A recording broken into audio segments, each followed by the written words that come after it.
Comic book movies are huge. They make billions of dollars. It's cool seeing our favorite heroes on the big screen, or even just watching them at home on TV, but there's a big problem behind all the cool stuff. The people who create these characters, like the writers and artists, usually don't get that much money at all.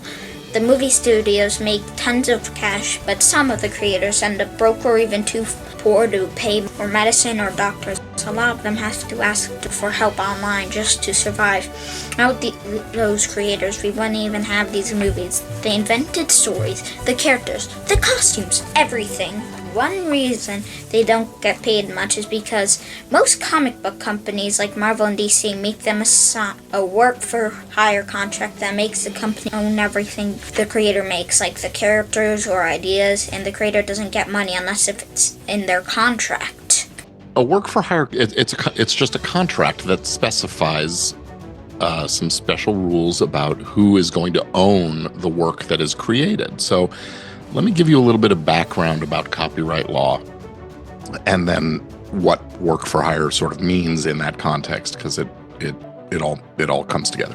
So copyright law basically protects the work of an author or an artist or creator from being copied or distributed, sold, or displayed or performed, or having things based on that original made, what we call derivatives, right? So things that are based on that original can't be made without the permission of the original owner author. And normally, when a person just creates something themselves, they are the owner author. But when the company that employs a person, so if you have a job and it's part of your job to make this stuff, then your boss, your company, owns the stuff that you make. That's called a work made for hire. One of the saddest and most famous examples is the story of Jerry Siegel and Joe Shuster. They created Superman in 1930s and sold their rights to DC just about $130. Then Superman became super famous, but they got no credit or money. By the 1970s, they were almost living in poverty. When people found out about it during the hype for Superman movie, a comic book artist named Neil Adams spoke up. He fought to get Jerry and Joe the credit they deserve. He told newspapers, TV shows, and fans what was going on. Warner Brothers owned DC didn't want to get bad publicity, so they finally made a deal. Jerry and Joe got $20,000 a year. Later, it was $30,000. Health benefit names were officially added as Superman's creator on all the comics, but they had to agree not to sue anymore. Another sad story is about Bill Finger. He came up with what makes Batman cool. His costumes, Bruce Wayne, Gotham, the Batmobile, and even villains like Joker and Catwoman, but only Bob Kane got the credit. Bill never got paid properly and died poor and forgotten in 1974. It wasn't until many years later he was finally recognized as Batman's co-creator. Then there's Hollywood, who made Daredevil's red costume and the DD symbol on his chest. When Netflix made the Daredevil show, they didn't even put Wally's name in the credits. They fixed it later in the new Disney Plus show, Daredevil Born Again. Jack Kirby, the guy who helped make characters like Thor and the X-Men, had a big fight with Marvel. Family wanted him to get credit and money in 2014. They made a deal and settled things, but no one knows how much money they gave. Even today, this stuff still happens. Jim Starlin, the guy who made Thanos, said he got more money from a DC for a Superman villain named KGB showing up in Batman v Superman for only 3 minutes than he did for Thanos being in the first 2 Avengers movies, I think, and being the main villain in Avengers Infinity War and Endgame. Those movies made billions. He later said Marvel made a right to him, but we don't know how much money they paid him. DC seems to do better when it comes to the credits than Marvel does.